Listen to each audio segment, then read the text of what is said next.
اللہ کا فضل ہے. اللہ نے نسل اسماعیل میں زندہ کتاب رکھی, زندہ نبوت رکھی. اب وہ تیسرا لفظ اور آخری لفظ,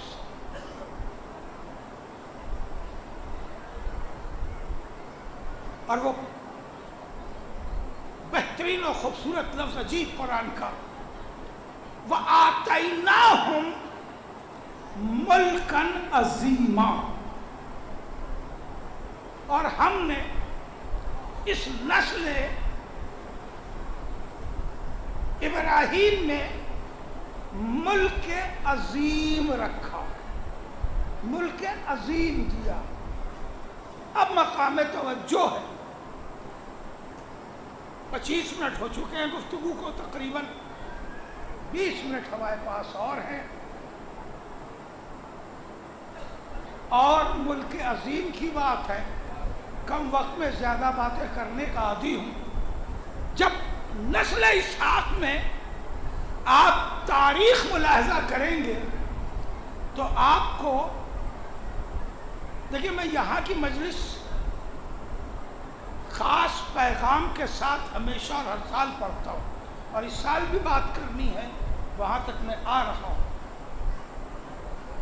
نسل اسماعیل میں اور نسل اسحاق میں, اگر آپ گھبرائیں نہیں تو میں جملہ کہہ دوں, اللہ نے نسل اسماعیل میں کوئی حکومت رکھی ہی نہیں, جسے آپ حکومت کہتے ہیں.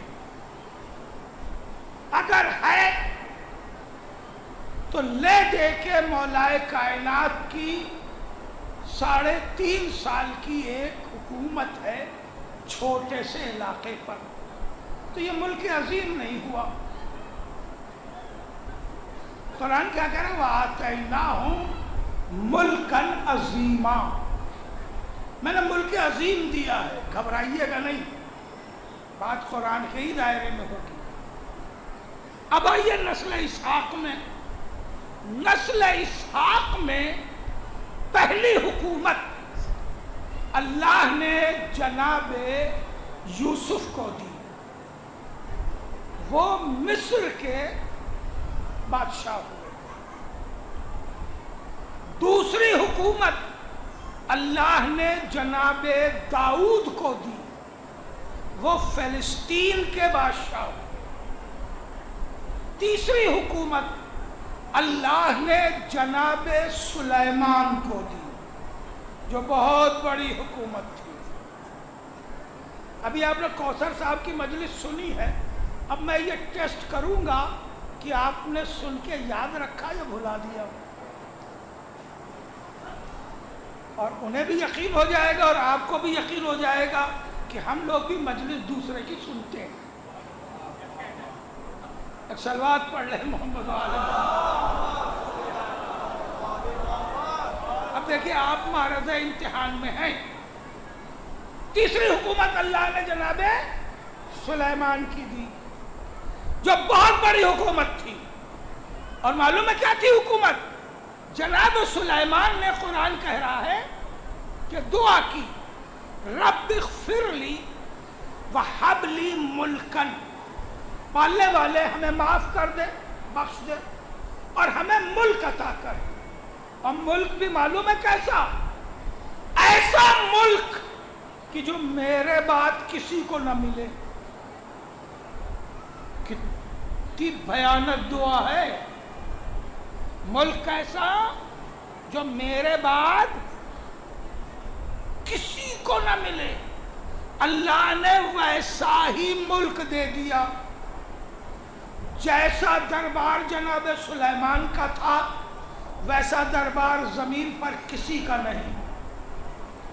جیسا شیشے کا سجا ہوا دربار جناب سلیمان کا تھا, وائٹ ہاؤس کو بھی نصیب نہیں ہے. اور کر رہے ہیں آپ, جیسا تاج جناب سلیمان کا تھا ویسا تاج گریٹ برٹین کو بھی نصیب نہیں ہوا. سب سے مہنگا تاج گریٹ برٹین کا تھا, وہ نصیب نہیں ہوا. جو جناب سلیمان کے پاس تھا۔ پھر بھی اب بڑی نازک سی بات ہے، دنیا کا کوئی بادشاہ سلیمان کا مقابلہ نہ کر سکے، اسی لیے اللہ نے سلیمان کو، جناب سلیمان نبی پیغمبر کو، دنیا کی حکومت کے ساتھ ساتھ، انسانوں کی حکومت کے ساتھ ساتھ، جناتوں پر بھی حاکم بنا دیا۔ مگر انسان کہے گا ہم جنات دیکھتے ہی نہیں، تو مانیں گے کیسے کہ حکومت تھی کہ نہیں؟ کوئی جنات دیکھتا ہے نہیں؟ اگر میں یہ کہوں میری مجلس جنات بھی سن رہے ہیں یہاں، تو آپ عقیدتاً کہہ سکتے ہیں کہ مولا کی بارگاہ جنات بھی ہوں گے، مگر یقین نہیں ہوگا نا، کیونکہ دیکھتے نہیں۔ اسی لیے اللہ نے جناب سلیمان کی حکومت پرندوں پہ کر دی۔ پرندے تو دکھائی دیتے ہیں، پرندوں پہ کر دی۔ اب اٹھائیے سورہ نمل، اللہ نے کہا کہ ہم نے سلیمان کو اختیار پرندوں پہ دے دیا کہ پرندے ان کی گفتگو سنتے بھی، ان سے بات بھی کرتے، اور سلیمان جس پرندے کو جو حکم دیتے وہ عمل کرتا۔ اور کیا آپ نے، جسے جہاں کہتے یہیں رہنا وہ یہیں وہیں رہتا، طے ہے۔ تو پرندے نظر آتے ہیں۔ اب اگر جملہ آپ برداشت کر سکے، سنبھال سکے، تو میں جملہ عرض کروں کہ پوری دنیا پر حکومت تو سکندر اعظم نے بھی کی تھی، مگر سکندر جیسا بادشاہ بھی سلیمان کی برابری نہ کر سکے۔ اسی لیے اللہ نے پرندوں پر بھی سلیمان کو بادشاہ بنا دیا، کیونکہ اگر گھوڑا بگڑ جائے تو سکندر سے سنبھالا نہیں جاتا، اور سلیمان پرندوں کو سنبھال لیتا ہے۔ اور جو ہے تاکہ کوئی سلیمان کا مقابلہ نہ کر سکے۔ تو یہ تو بہت بڑا ملک ہو گیا۔ اب آپ کا امتحان ہے، کوثر صاحب ابھی جملہ پڑھ کے گئے، اتنی بڑی حکومت سلیمان کی، تو اب یہ تو ملک عظیم کہلائے گا نا۔ تو کیا پالنے والے، تو نے ملک عظیم نسل اسحاق کو دیا ہے؟ کہا نہیں، ملک عظیم نہیں دیا ہے۔ دیکھو سلیمان زمین پہ بادشاہ، سلیمان جناتوں کے بادشاہ، سلیمان چرندوں پرند کے بادشاہ، مگر ایک دن کہنے لگے پالنے والے میں چاہتا ہوں کہ تیری مخلوق کی دعوت کروں، کہ سلیمان تمہارے بس کی بات نہیں ہے۔ بھائی کہاں رہ گئے آپ؟ سلیمان تمہارے بس کی بات نہیں ہے، یہ رزاقی صرف میرا کام ہے۔ کہ پالنے والے نہیں، مجھے اجازت دے دے کہ میں تیری مخلوق کی بات نہ کرو، کسی ایک کی کر لو، دو کی کر لو، 10 کی کر لو، مخلوق تیرے بس کی نہیں ہے۔ کہ اجازت دے تو پالنے والے، اللہ نے اجازت دے دی۔ سمندر کے کنارے دور تک ترائی میں رزق کا انتظام کیا۔ بھائی صبح کا پالنے والے انتظام ہو گیا ہے، بھیج دے تیری وہ مخلوق جس کی میں دعوت کروں۔ اللہ نے بس ایک مچھلی بھیجی، میں توجہ ہے، سمندر سے ایک مچھلی نکل کے آئی، اور سارا کا سارا سرمایہ جو سلیمان نے جناتوں سے مل کے جمع کیا تھا سب ختم کر کے کہا اس مچھلی میں دعا کی آواز میں، پالنے والے تو نے آج میرا رزق کس کے حوالے کر دیا ہے کہ پیٹ ہی نہیں بھرتا۔ توجہ ہے،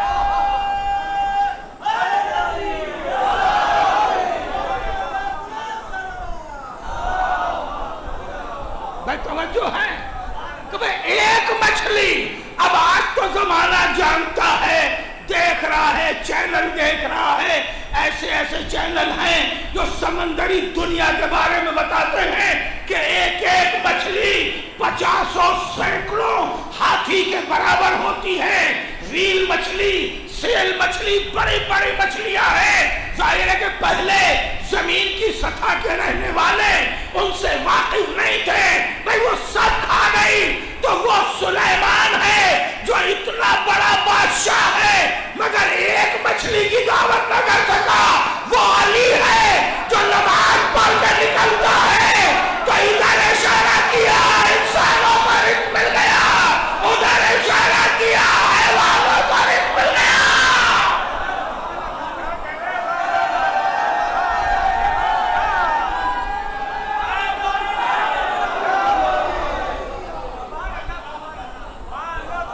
پالنے والے، اب جملہ آخری سلسلے کا، آخری جملہ اس سلسلے کا، پالنے والے.